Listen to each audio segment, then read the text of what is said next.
तो हम बात करते हैं भारतीय संस्कृति की प्रमुख विशेषताओं के बारे में। तो भारतीय संस्कृति की प्रमुख विशेषताओं में हमारी जाति व्यवस्था जो चल रही थी, तो जाति और राजनीति का क्या कनेक्शन है उसके बारे में हम बात करते हैं। देखिए, भारतीय समाज में जाति सामाजिक जीवन में हर क्षेत्र में प्रचलित रही है। हज़ारों सालों से इसकी निरंतरता भारतीय समाज में बनी हुई है और विगत अगर हम 3-4 दशकों में जाति सामाजिक जीवन की तुलना में राजनीतिक क्षेत्र में ज़्यादा प्रचलित हुई है। राजनीति में जाति की भूमिका को हम अलग अलग संदर्भों में देख सकते हैं, जैसे प्रत्याशियों के चयन से लेकर के मंत्रिमंडल तक के गठन में जाति की महत्वपूर्ण भूमिका होती है। जातिगत समीकरणों के आधार पर राजनीतिक दल, संस्था, संगठन आदि की स्थापना की जाती है। चुनावी लाभ हेतु जातिगत पहचानों, मुद्दों आदि को आगे बढ़ा चढ़ा करके प्रस्तुत किया जाता है। तो यहाँ पर ये देखा जाता है कि एक और जाति के आधार पर राजनीति हावी होती जा रही है, वहीं दूसरी ओर राजनीतिक दलों द्वारा जातिगत मुद्दों को चुनावी लाभ हेतु बनाने की हर कोशिश संभव की जाती है। उदाहरण के तौर पर अगर हम देखें, जैसे कि वर्तमान में दलित आंदोलन जाति के समूल विनाश के स्थान पर दलित पहचान की राजनीति को अधिक समर्थन देता है। तो अभी जो दलित आंदोलन हो रहे हैं वो दलित आंदोलन दलित पहचान को राजनीति का ज़्यादा समर्थन मिलता है, ना कि जाति के समूल विनाश का किया जाता है। जाति के समूल विनाश द्वारा एक समतामूलक समाज की स्थापना के स्थान पर जाति व्यवस्था को बनाए रखने का अधिक समर्थन यहाँ पर मिलता है। दलित पहचान के कारण आरक्षण से लेकर के विभिन्न सरकारी योजनाएं, कार्यक्रम आदियों का लाभ लेने हेतु यह अधिक समर्पित रहा है।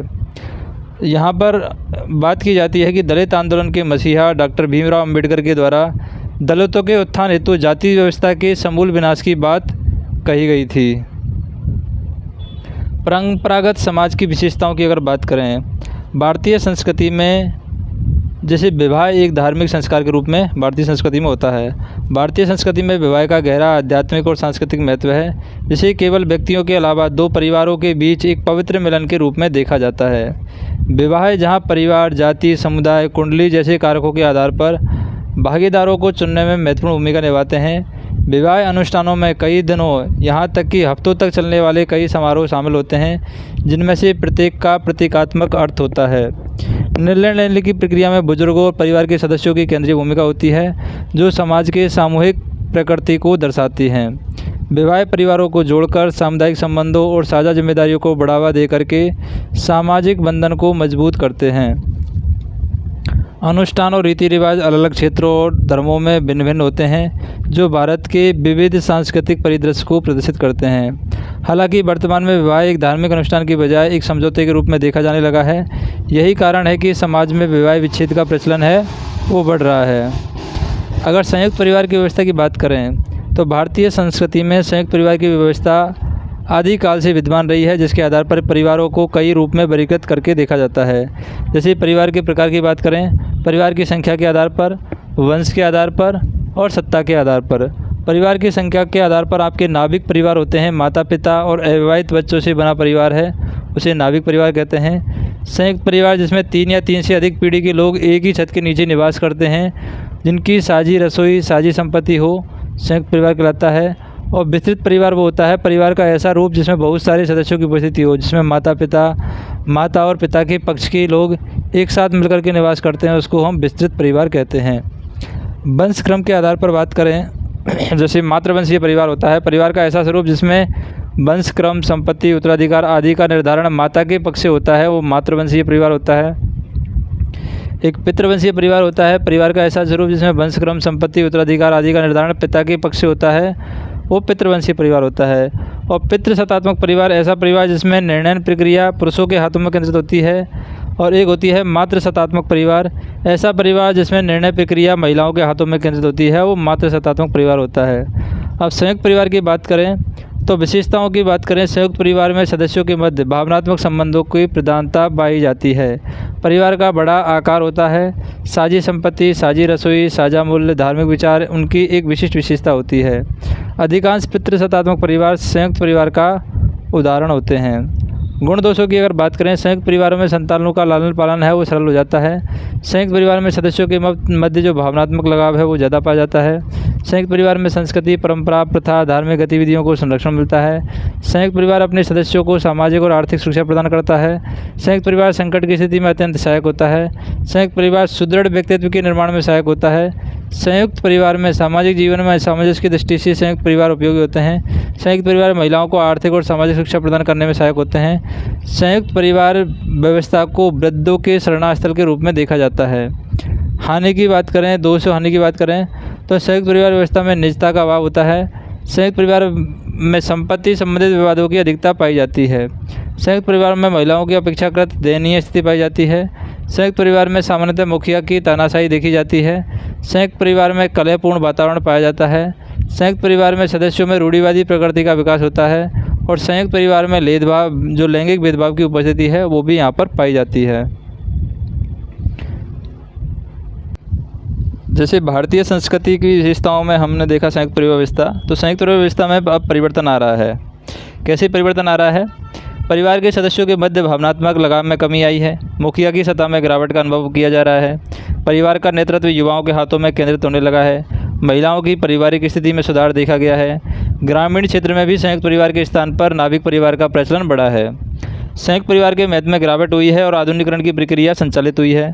परिवार के वैकल्पिक सदस्यों के उदय के कारण संयुक्त परिवार के कार्यों में कमी आई है। संयुक्त परिवार में परिवर्तन लाने वाले कारक क्या हैं और वो प्रक्रिया क्या रही है? रोजगार के अवसरों की तलाश में नगरों की ओर बढ़ता प्रवासन है, ये संयुक्त परिवार में परिवर्तन ला रहा है।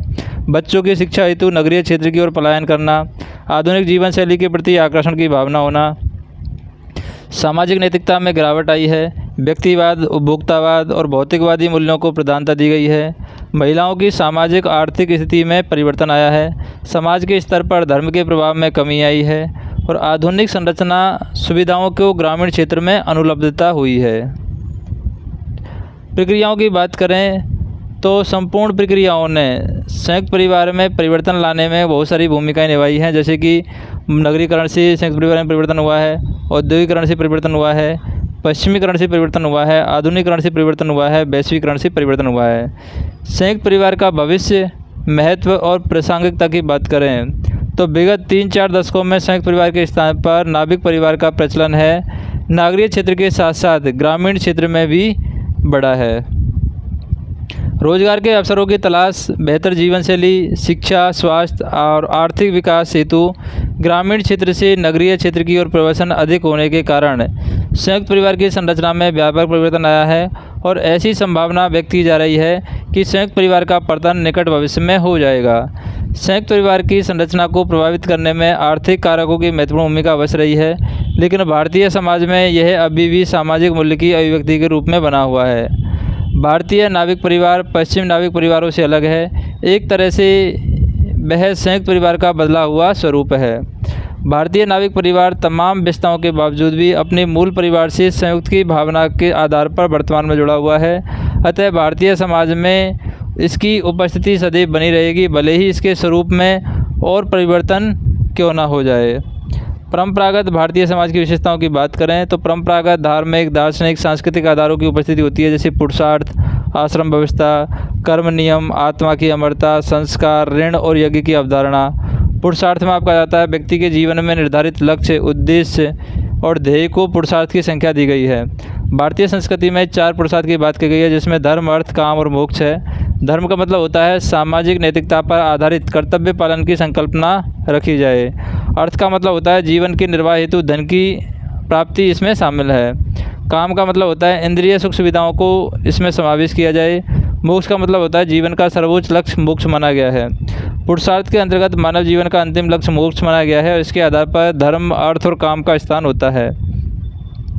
यहाँ मोक्ष और धर्म का संबंध आध्यात्मिकता से है, जबकि अर्थ और काम का संबंध जो है वो भौतिकता से है। आश्रम व्यवस्था की अगर बात करें तो भारतीय संस्कृति में आश्रम व्यवस्था जीवन का एक चरण या एक पड़ाव है जहाँ कुछ समय बिताता है। इसमें 4 आश्रम पाए गए हैं: ब्रह्मचार्य, गृहस्थाश्रम, वानप्रस्थ और संन्यास। आश्रम व्यवस्था की संकल्पना के तहत सामान्यतः मानव जीवन को 100 वर्षों का माना गया है। 25-25 वर्षों के कालखंडों में इसको विभाजित किया गया है। 0 से 25 वर्ष तक ब्रह्मचार्य, अगले 26 से 50 वर्ष तक गृहस्थाश्रम और 51 से 75 वर्ष तक वानप्रस्थ आश्रम और इसी तरह 76 से 100 वर्षों तक संन्यास आश्रम माना गया है। ब्रह्मचार्य की बात करें तो व्यक्तिगत एवं सामाजिक लाभ हेतु विद्या अर्जन करना इसमें शामिल है। फिर विवाह संस्कार के द्वारा गृहस्थ आश्रम में प्रवेश कर सांसारिक जीवन का संचालन इस चरण में शामिल है। वानप्रस्थ में संन्यास हेतु व्यक्ति को मानसिक रूप से तैयार करना, जिसमें इसको शामिल किया जाता है। और संन्यास मोक्ष की प्राप्ति इस चरण में शामिल की गई है, जिसमें ब्रह्मचारी और संन्यास आश्रम व्यवस्था जो है वो अध्यात्म से जुड़ी हुई है, और वानप्रस्थ व्यवस्था है वो भौतिकता से जुड़ी हुई व्यवस्था है। पुरुषार्थ और आश्रम व्यवस्था में जैसे पुरुषार्थ और आश्रम व्यवस्था का जो महत्व है, पुरुषार्थ और आश्रम व्यवस्था व्यक्ति के जीवन की अनुशासित, निर्देशित और व्यवस्थित रूप से संचालित करती है। यह व्यवस्था आध्यात्मिक और भौतिकता, सांसारिकता के मध्य संतुलन स्थापित करती है। यह व्यवस्था व्यक्तिगत और सामाजिक मूल्य, कर्तव्यों, उत्तरदायित्व के मध्य समन्वय स्थापित करती है। यह व्यवस्था भारतीय समाज को निरंतरता, स्थायित्व और पृथक सामाजिक, सांस्कृतिक और धार्मिक पहचान प्रदान करने में सहायक होती है। कर्म नियम और आत्मा की अमरता की बात करें, कर्म नियम के अनुसार व्यक्ति को अपने कर्म का फल भुगतना ही पड़ता है, चाहे वे इस जन्म हो या अगले जन्म में। कर्म नियम के कारण आत्मा की अमरता की धारणा भारतीय दर्शन परंपरा में देखी गई है। कर्म फल को भोगने हेतु व्यक्ति बार बार जन्म लेता है, और इसलिए आत्मा को नित्य, शाश्वत और अमर माना गया है। कर्म के प्रकार की बात करें तो कर्म आपके प्रारब्ध रहते हैं, संचित कर्म रहते हैं और संचयमान कर्म रहते हैं। प्रारब्ध मतलब पिछले जन्म का कर्म जिसके अनुरूप यह जीवन मिला है। संचित कर्म पिछले जन्म के वैसे कर्म जिनका फल वर्तमान में हम भुगत रहे हैं, और संचयमान कर्म वैसा कर्म जो व्यक्ति वर्तमान में कर रहा है उसका फल आगे भुगतेगा। संस्कार की बात करें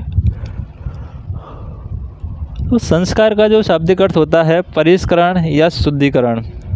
भारतीय दार्शनिक परंपरा में जीवन को शुद्ध और पवित्र बनाने हेतु विभिन्न संस्कारों की चर्चा की गई है। संस्कार व्यक्ति के जन्म के पूर्व से लेकर मृत्यु के पश्चात तक संचालित होते हैं। ऋण और यज्ञ की अवधारणा की बात करें तो भारतीय धार्मिक परंपरा में ऋण और यज्ञ की अवधारणा महत्वपूर्ण रही है। ऋण के अंतर्गत ऐसी मान्यता है कि व्यक्ति के जन्म से लेकर के उसके सामाजिक जीवन हेतु कुछ व्यक्तियों का उस पर ऋण या कर्ज होता है, जिसे वह उस व्यक्ति को चुकाना पड़ता है। ऋण के 3 रूप है, देव ऋण, पितृ ऋण और गुरु ऋण। व्यक्ति इन ऋणों से मुक्ति हेतु अनुष्ठानिक गतिविधि जैसे पूजा पाठ, कर्मकांड आदि के द्वारा प्रयास करता है, जिसे यज्ञ के रूप में भी जाना जाता है। अब जैसे महत्व में हम बात करें, संस्कार व्यक्ति के जीवन को परिष्कृत कर उसे आध्यात्मिक लक्ष्य की प्राप्ति में मदद करते हैं। संस्कार व्यक्ति को सामाजिक स्वीकृति और मान्यता प्रदान करते हैं। संस्कार एवं ऋण यज्ञ की भावना, कर्तव्य पालन और उत्तरदायित्व की भावना को विकसित करती है। तो परंपरागत भारतीय समाज के लक्षण, परंपरागत भारतीय समाज की एक महत्वपूर्ण विशेषता कृषि प्रधान आर्थिक संरचना की प्रधानता है। वास्तव में परंपरागत भारतीय समाज में ग्रामीण क्षेत्रों में निवास की प्रधानता पाई गई है। परंपरागत भारतीय समाज एक महत्वपूर्ण लक्षण यहाँ महिलाओं की अपेक्षाकृत निम्न सामाजिक परिस्थिति या पितृसत्तात्मक सामाजिक संरचना की प्रभावी उपस्थिति यहाँ पर रही है। आधुनिक भारतीय समाज की विशेषताओं और लक्षणों की बात करें तो परंपरा और आधुनिकता का मिश्रण है। भारतीय समाज परंपरा और आधुनिकता के मध्य मिश्रण के दौर से गुजर रहा है। परंपरागत एवं आधुनिक मूल्यों के विचारों के मध्य द्वंद्व, तनाव, टकराहट आदि के कारण सामाजिक जीवन में विभिन्न प्रकार की सामाजिक समस्याएं देखी जा सकती हैं।